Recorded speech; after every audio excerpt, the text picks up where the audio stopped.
This is Q&A. It's live and interactive. Tonight we're experimenting with QuandaVote, a new way for Q&A viewers to share their opinions on the issues we discuss. You can go to the QuandaVote.tv website on your smartphone, tablet or computer to vote in our very first question, and that is, does religious belief make the world a better place? Does religious belief make the world a better place? We'll report back later on your views. First, let's move on to our next question for our panel. It comes from Paul Hanrahan. My question is for Richard Dawkins. You're on the record as saying you can't prove that God doesn't exist, and you say you're agnostic rather than atheistic. Why do you appear as the champion of atheism around the world? Why do you accept offers to appear as the champion of atheism? And why are you so evangelical in the prosecution of your cause? Isn't that a touch hypocritical and unscientific? Yes, Richard Dawkins, I'm a bit confused about this because you just referred to yourself moments ago as being an atheist, and yet with the Archbishop of Canterbury you referred to yourself as an agnostic. In the God delusion, I made a 7-point scale. 1 is I'm totally confident there is a God. 7 is I'm totally confident there is not a God. 6 is, to all intents and purposes, I'm an atheist. I live my life as though there is no God. But any scientist of any sense will not say that they positively can disprove the existence of anything. I cannot disprove the existence of the Easter Bunny, and so I'm agnostic about the Easter Bunny. It's in the same respect that I'm agnostic about God. So, what proof, by the way, would change your mind?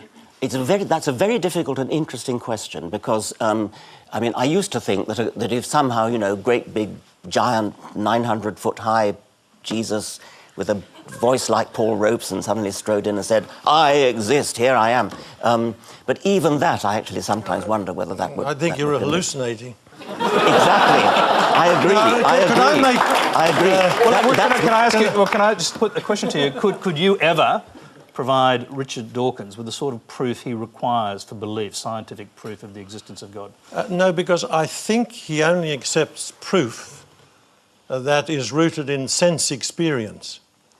In other words, he excludes the world of metaphysics, say the principle of contradiction, and he excludes the possibility of arguments that don't go against reason, but go beyond it.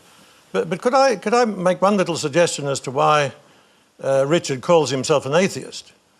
Because in one of his blogs in 2002, he was discussing whether he's an agnostic or a non-theist. He said he prefers to use the term atheist because it's more explosive, it's more dynamic. You can shake people up. Whereas if you're just going around saying that you're an agnostic or a non-theist, it's not... these are his own words. Well, let's let Richard Dawkins... I don't remember saying that. It wouldn't totally surprise me. It's in 2002. It's an ongoing issue. What's the best way? There is a problem with the word atheist, especially in America. I don't know whether it's true in Australia. There's a lovely woman. I'm blocking on her name because I'm jet-lagged. She's Irish-American woman. Anybody help me? There are quite a few Irish-American women. Sorry about that. Sorry? No. Anyway, I do apologise personally to her for forgetting her name. She's an actress and she's got she did a film on how she escaped from the Roman Catholic Church, and it's a very moving film, and at the end her mother discovered that she was an atheist, and her mother phoned her up and said, "Well, I don't mind you not believing in God, but an atheist?" Her name's Julia Sweeney, so it's suddenly come back to me. I strongly recommend that. Now, the point is that the word atheist, unlike just simply not believing in God, has bad connotations. And so, to some extent, people have wished to depart from that and change the name to non-theist or secularist or non-believer. And I waver back and forth as to what's the best name to use. I sometimes call myself an atheist, sometimes a non-theist, and sometimes just a non-believer. George Pell, can I just come back to you on this question of the existence of God? Why would God randomly decide to provide proof of his existence to a small group of Jews 2,000 years ago and not subsequently provide any proof after that? Well, I don't think there's ever been any scientific proof. I don't believe God does anything randomly. although he might set up a system which works apparently through through chance, through random. But if you want to get something done, you've got to ask somebody. It's no good, say, my asking everyone in the congregation, "Will you do something?" Normally you go to a busy person because you know they'll do it. And so for some extraordinary reason, God chose the Jews. They weren't intellectually the equal of either the Egyptians or the... Intellectually? Morally... How can you know intellectually? Because you see the fruits of their civilization. Egypt was the great power for thousands of years before Christianity. Persia was a great power. Chaldea. The poor, the little Jewish people, they were originally shepherds. They were stuck, they're still stuck between these great powers. That's not a reflection of your intellectual capacity, is it, whether or not you're a shepherd? Well...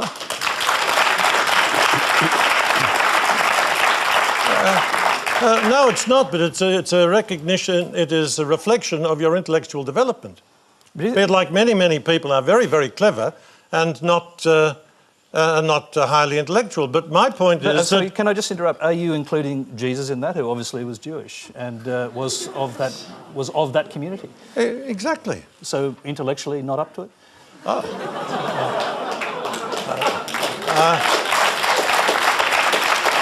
Well, that's a nice try, Tony.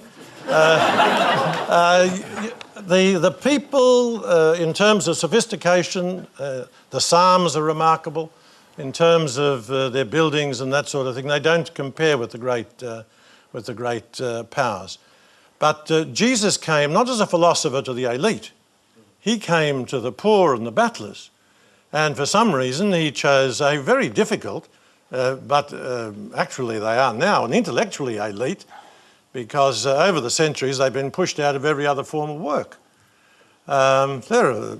Jesus, I think, is the greatest, son of God, but leaving that aside, the greatest man that ever lived. So I've got a great admiration for the Jews, but we don't need to exaggerate their contribution in their early days. All right, you're watching Q&A. Remember, you can send your web or video questions to our website. The address is on the screen to find out how to do that. Our next question is a video. It comes from Andrew Watson in Blackburn, Victoria. Question for Richard Dawkins. The Big Bangers believe that once there was nothing, then suddenly, poof, the universe was created from a Big Bang. If I have nothing in the palm of my hand, close my fingers, speak the word bang, then open my fingers again, still I find there is nothing there. I ask you to explain to us in layman's terms how it is that something as enormous as the universes came from nothing. Richard Dawkins. Well, obviously you're not a physicist, and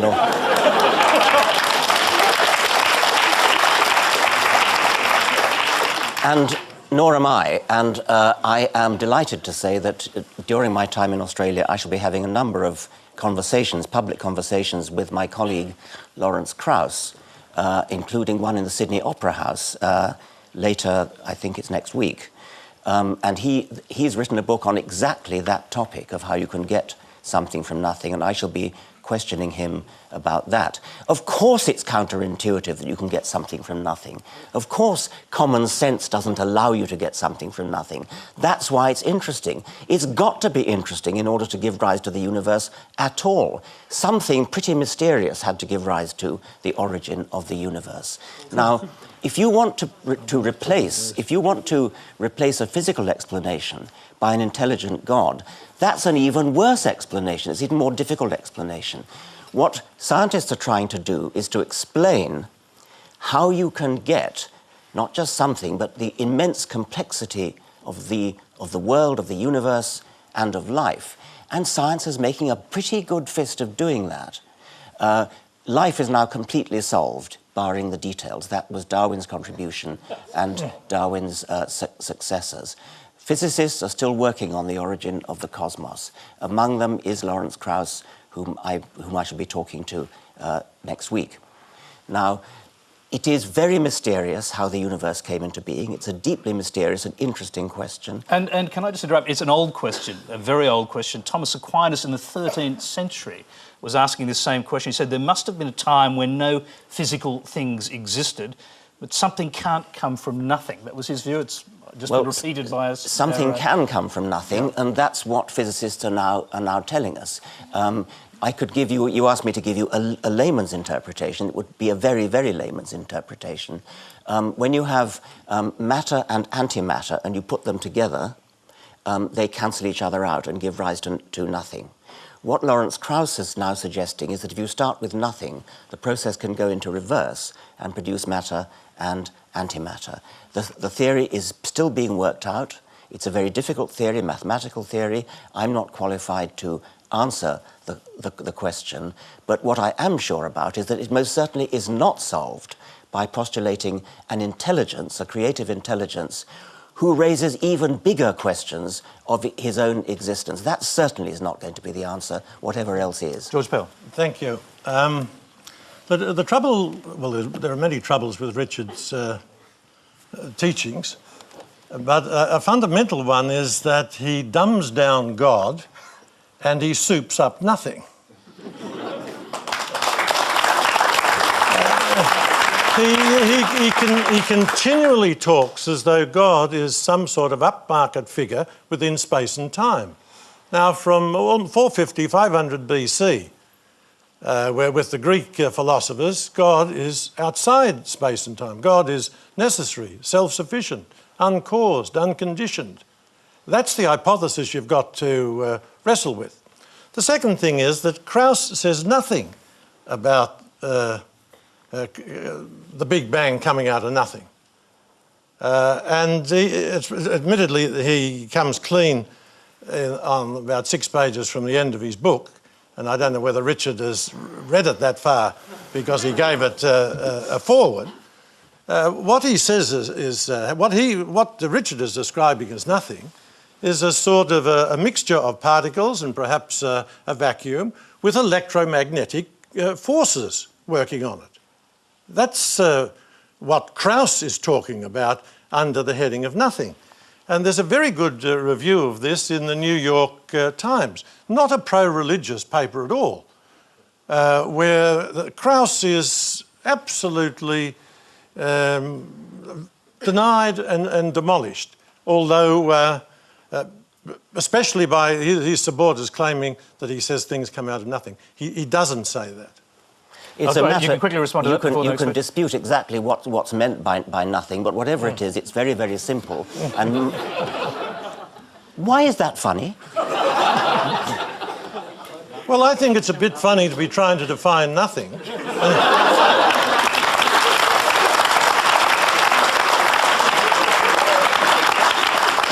Well, can I put that to you as a question? Is it equally feasible, since you can't prove the existence of God, that the nothing you're talking about is in fact some creative force? If you talk about a God who is a creative intelligence, then that is something very complicated and very improbable and something that requires explaining in its own right. The nothing that Lawrence Krauss is talking about, whether or not it's what a naive person would conceive as nothing or what a sophisticated physicist would consider to be nothing, it is going to be something much, much simpler than a creative intelligence. We are struggling, we're all struggling, scientists are struggling, to explain how we get the fantastic order and complexity of the universe out of very simple and therefore easy to understand, easy to explain beginnings. Lawrence Krauss calls the substrate of his explanation nothing. It's possible to dispute whether nothing is quite the right word, but whatever it is very, very simple and therefore is a worthy premise for an explanation. Whereas a God, a creative intelligence, is not a worthy substrate for an explanation because it is already something very complicated. And it's no good invoking Thomas Aquinas and saying that God is defined as outside time and space. That's just a cop-out. That's just an evasion of the responsibility to explain. That's just setting out what you want to prove before you've even started. OK, let's move on to a question